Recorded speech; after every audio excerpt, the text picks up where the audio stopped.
Alright guys, welcome back to the channel. Welcome if you are new. Thank you for taking time out of your day to check the video out. We have more PlayStation news, rumors, and leaks to go over and cover here today. So do me a favor before we dive into these topics. If you end up enjoying this video or finding it informative, be sure to leave it a like. It helps the videos out more than you know. And if you are new here to the channel, please consider hitting that subscribe button as well.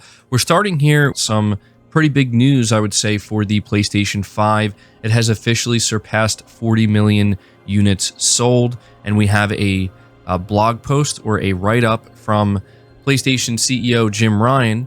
He says, "We launched the PS5 in November 2020, and the world was in a strange and different place than when we announced the console in 2019.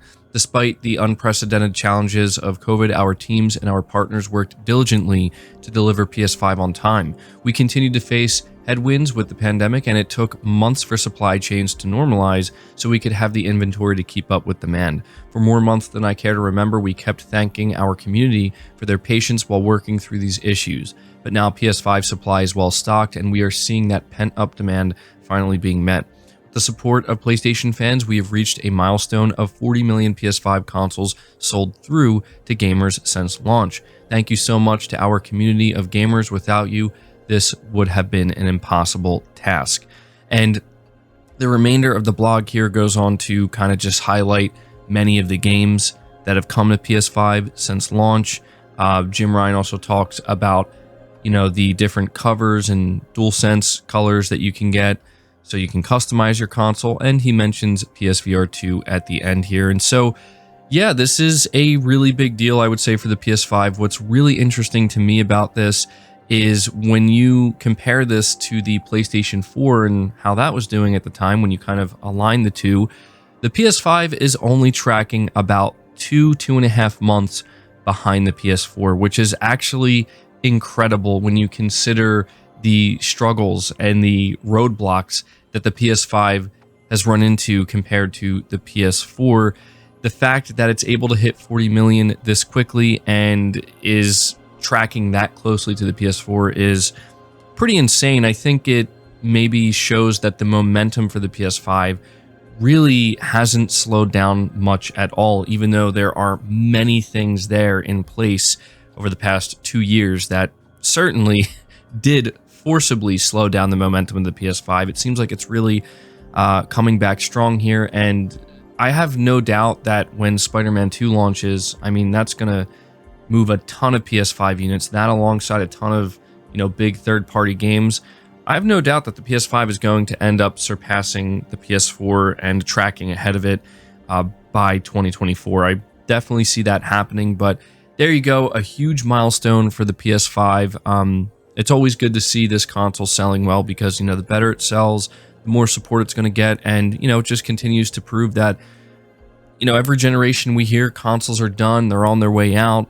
This is going to be the last console generation. But when we see stuff like this, it proves that's not even remotely true. It's actually quite the opposite. It seems like the console market is thriving as long as you're able to deliver games to your platform. But continuing to talk about the PS5, we now are hearing that the PS5 price drop that was rumored to happen is now officially happening. Reading from PlayStation Lifestyle, rumors of Sony temporarily slashing the price of the PS5 were true, as an official price drop is now live in some regions, including Europe. A price cut is also expected to go into effect in the US, but isn't live quite yet. Over on PlayStation Direct and Amazon UK, the PS5 Disc Edition is now available for £405 and £400 respectively, down from £480. Players have reported that retailers like Argos and Currys are also offering the console for £400. According to PlayStation Direct, the offer is valid until August 10th. And it says here, per the leaks, the PS5 will be discounted by $50 in the US, but we have yet to officially confirm this. Rumor has it that Sony is dropping the PS5 in price to make room for a revised model. Sony has neither confirmed nor denied the existence of a new model, but did happily announce yesterday that it sold 40 million units. And so, yeah, this is pretty interesting because it does seemingly confirm that Sony is getting ready to clear stock. They're specifically looking to clear out the disc model, and what's interesting and kind of crazy about this is how steep of a discount this really is. Essentially, what we are looking at is Sony offering the disc model PS5 for the price of the digital model, maybe just a little bit more, but still the digital model is sitting at 400 US dollars.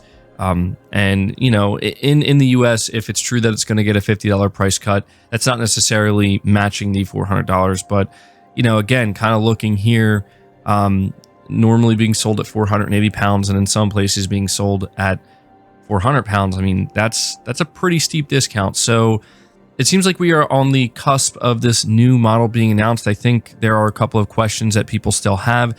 Number one, how is Sony planning on announcing this? Is this just going to be some kind of, you know, blog post announcement with a little trailer? Is there going to be some kind of PlayStation event, a state of play? And the other question I think people have is, you know, how much different is it going to look than the PS5 model we see now? Is it going to look any different at all? Guess we'll find out soon enough. But there you go. That's the latest I have for you when it comes to the new PS5 model. But something else we're going to be talking about here, and this is pretty interesting because I feel like we haven't heard much about this game, Phantom Blade Zero. This is one of the bigger games that was revealed and announced during the PlayStation showcase in May, and this is a PlayStation 5 console exclusive. They did a pretty extensive Q&A with WCCF Tech, and there were two parts here that I wanted to highlight for you guys. This is an Unreal Engine 5 game, and they were asked if this game is going to support both Lumen and Nanite. They say yes, Lumen allows us to create a gloomy and foggy atmosphere without making it too dark.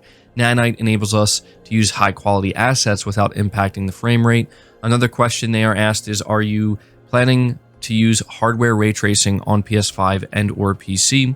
They say yes, we have received great support from AMD and NVIDIA. They have provided their own hardware-based ray tracing solutions for both PS5 and PC. For our combat system that emphasizes speed, variability, and smoothness, maintaining a stable frame rate while delivering impressive visual effects is crucial. And the last question that I wanted to go over here that they're asked is, will the PS5 version include different presets, you know, quality graphics mode, 60 FPS performance mode? They say yes, if everything goes as planned, we intend to offer two modes, 2K at 60 FPS and 4K at 30 FPS. However, I agree that this is still a compromise. Our team is actively seeking ways to achieve 4K 60 FPS on PS5, or at least a stable 45 to 50 FPS to provide players with the best possible gaming experience. So yeah, just a couple of interesting things we're learning about Phantom Blade Zero.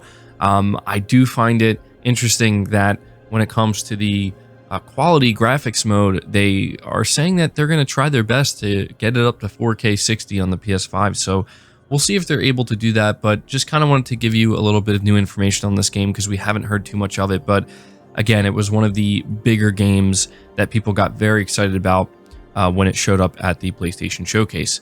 Now we are going to move on to the final topic of this video, and I'd say it's not necessarily surprising, but it's still very significant. So I'm actually going to go over to my Twitter account here, where I put out a tweet. I said Sony is hiring for a manager to identify inorganic growth opportunities through acquisitions and investments.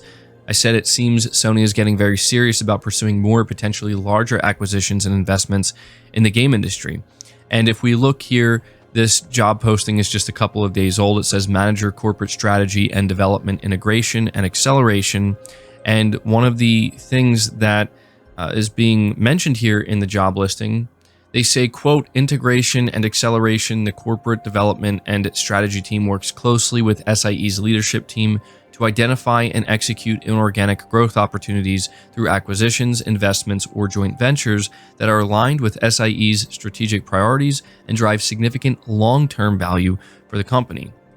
Now, this is, as I said, significant to go over and highlight because, you know, we are seeing Sony, they just recently signed the deal for Call of Duty with Microsoft, meaning they are no longer involved with that situation, and it seems highly likely that the ABK deal is going to close. Once that deal closes, it sends a clear signal to all video game platform holders or any big entity that's interested in making larger acquisitions that you will be able to do so, and you can win that battle if you really want it that badly. On top of that, it sends a clear message to all video game publishers and studios that it is buying season, and if you have any interest at all in being acquired or bought up, now is the time to kind of, I guess, tidy up and make yourself look more presentable, more buyable. Sony is well aware of this. This is why they are hiring an individual, as they say here, specifically to identify and execute inorganic growth. So literally the opposite of organic growth opportunities. They mention acquisitions, investments, or joint ventures, and they also make it clear here at the end of this write-up that this is for the long term. So there's been a ton of speculation that, you know, if Microsoft is able to push this deal through, get it over the finish line with ABK, is Sony going to get much more serious about acquisitions and investments? And to me, this clearly gives us our answer. That answer is yes. I can't say it's surprising. Things are escalating, and once this deal officially closes, they're going to escalate to a level in which I don't think this industry has ever really, seen before.